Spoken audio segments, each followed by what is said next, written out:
Hi everyone and welcome back to my channel. This is Vicki and you are watching Vida with Vicki. In today's video we're going to go over how we ended up in our November budget.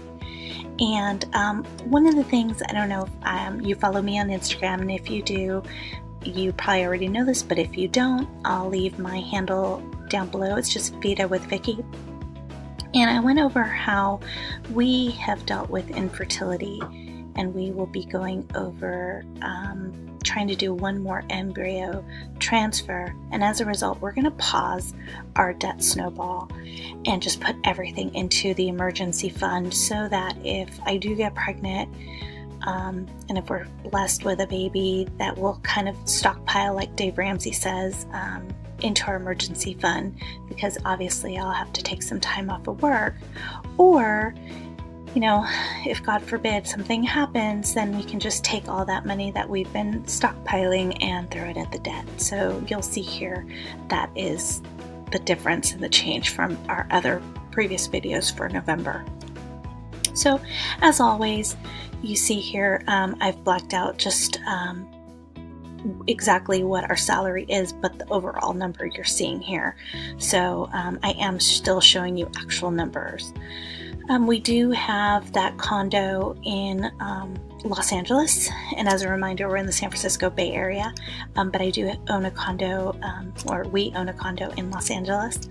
We also get the, I forgot to add this, daycare pre-tax, which is amazing because it just automatically comes in, which has been a blessing. Extra and supplemental. This was an expense report, excuse me. I went on a business trip earlier in the month and I was reimbursed that. I showed it in our mid-month review. Overages. So this is money that was left over from envelopes, cash envelopes. So you'll see here, not bad. Pretty much everything stayed the same from our mid-month. There's not a whole lot that changed.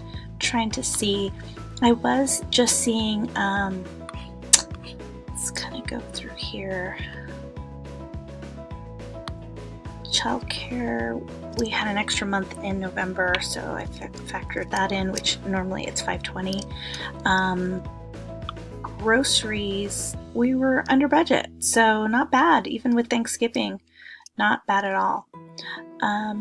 Lunch money and spending money, I actually decided to start bringing soups in, and this lady from work is bringing salad, and we're just splitting a soup can and a salad, and it's been great. It's been fun, and so it saved me a lot of money. I'm still going to keep the same budget just in case, and you know, if anything's extra, we'll just throw it in our emergency fund. Spending money. So spending money really wasn't that bad, just because we had, you know, in the month of November, we had Black Friday and I did go shopping, but I had that envelope waiting, a sinking fund, for Christmas. So it was great. And then haircuts. I actually did get my haircut. She charges me $45 and I give her a tip, but because I constantly put $40 every month, it just kind of accrues there. So I think we have about $60. But if you have any questions on my haircut envelope, click the link below, and I've linked the envelope, stuffing my envelopes for December below. So you can see that there. Alright, so total cash envelopes, it was a difference of $281.67, and that was based on just the difference in my lunch money, so not bad, and my personal spend, which I'm just putting it into our overages envelope. And let me see, I think I have my envelope here, so I can show you guys here what that looks like. I'll just quickly take a look, and all I do is, it's backwards here, I think. Oh no, looks this, it should look fine. Overages. And that's just all the extra from envelopes that I will be going to the bank. And this month I need to, because it's pretty thick.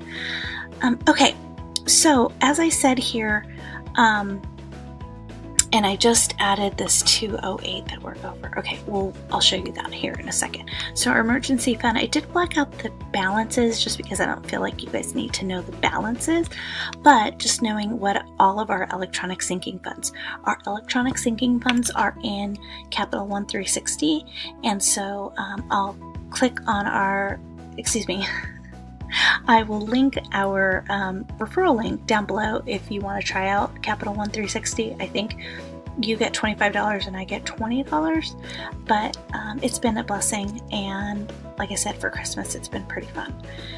So we have an emergency fund. We also have a Life Happens and a date night fun slash fun. So what's great about this is that Life Happens is just something that, isn't really an emergency. It's just something extra, like, I don't know, we needed new Christmas lights this year, and so we had to go get a couple packets. It's just different that it's not the emergency fund, but we haven't budgeted for it, so I do keep like a little just cushion for that. Date night and fun, we don't get to go out a lot. We have a 3-year-old, but when we do, it's cool to have that little in reserve, and it's just a little. We only put $25 in every month, and it's electronic. Christmas, so I think I mentioned I had a $1,000 budget, and I'll see right now I'm currently at, where's my envelope for Christmas? I think I'm currently at $599, which I don't know, I'll probably get to around $700, but so we'll see how I end up on that, and more to come next month. Dining out, we did pretty well this month. I think because of Thanksgiving and all the leftovers, we really didn't go out. Gas, so I'm filming this right before the end of the month, but I think we should be good. Even if my husband has to fill up once, it'll still be under $300. Car rental, I always put in $40. That has not changed. But the rest of these, I did not fill. And, I just think for right now, we're just not going to fill those. Maybe starting in January we will, just because, like I said, we really want to build up that cushion, that baby fund cushion. So total sinking funds, because of the overages, it's a $7,000, a $6,100 difference. And then, so that was a big difference from what we budgeted at the beginning of November, and even in the mid-month, I still was thinking that we would just put it towards the debt. But the more my husband and I started talking about it, it's like 6 of one, half a dozen of the other, right? Like, do you just throw it at the debt? Or, God forbid there's complications or what have you. And I just think I'll feel better and not have to stress. And knowing that if we're good, then as soon as that baby comes, we could just throw that money into the debt. I think that would make me feel better. So that's what we're doing. Student loans, I paid off that one student loan, which reduced the monthly payment. So you'll see here it went down to $350. And for some reason I have to call. I have AES, and I'm sure you've all heard my AES story. If you haven't, catch my video below.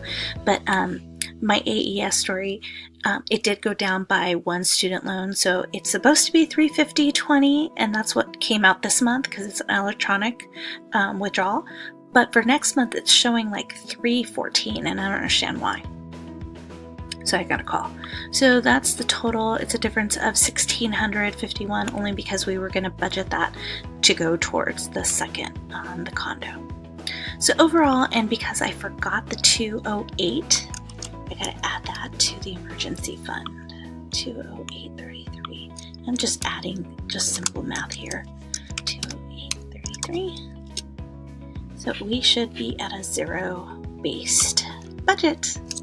Yay! Now I did say I was going to share with you a couple of things, so net worth, so on and so forth. I think I told you guys, I do still put in all of our bills and when they're due, and as I'm paying things off, I unhighlight them. So these ones can get unhighlighted for November. So I still do like doing that. And then balances. So I do keep all of our balances of running total and our real estate and so on and so forth, and then our net worth. So assets minus liabilities, our net worth is a positive, so I should be happy, but with all that income, I still feel really poor. And I know that that probably sounds so silly to some folks, but I just want to get to a point where we get rid of this debt and I can stay home and be a mom and work my real estate on the side full time. Not on the side like I'm doing now, I'm doing it on the weekends, but I'd like to be able to stay home and take my little guy to school and be a mom and not have to worry so much about, being in a job that I don't like just because I'm paying bills. So that's my story. I know it probably sounds silly. I forgot to mention, I do keep a running total of the grocery, the gas, and the dining out, and all these funnel up. So you'll see here groceries is $361.24, and if we come up here it's $361.24, so it just automatically populates. I forgot, I did write it in my envelope, $80. I don't know if you can see this, $80 here, but I didn't write where, and I didn't write the date. And because I paid cash, for some reason, I always put the receipts in this envelope, and there's no receipt. So I have no idea, but I'm still counting it because it's on my envelope. And then I started my Christmas, just, what I've spent. So with that is the November budget. Guys, if you have any questions, please feel free to leave me a comment down below. If you want a copy of the spreadsheet, let me know and I'll send you a copy. I do have just a generic fake one that you can just plug in your own numbers and add cells. The formulas are already there, so you can see like how much you're spending towards. Like for example, Dave Ramsey says that you shouldn't spend more than 25% of your take-home pay towards your home. And so like our primary residence is only 12%, and then the condo is roughly 8%. So it's actually under 20%. I'm so excited to have two properties under 20%. So that's just, it has my like fake budget that you can have a copy of, has all the formulas so that you can feel free to add them yourself. But if you have any questions, let me know. And if you like videos like this is what I do. I do a lot of budgeting and cash envelopes and hopefully some planner videos. But yeah, that's me, Vicki. Pretty boring, but super excited and pumped to do this debt-free journey. And feel free to subscribe. All right, have a great day.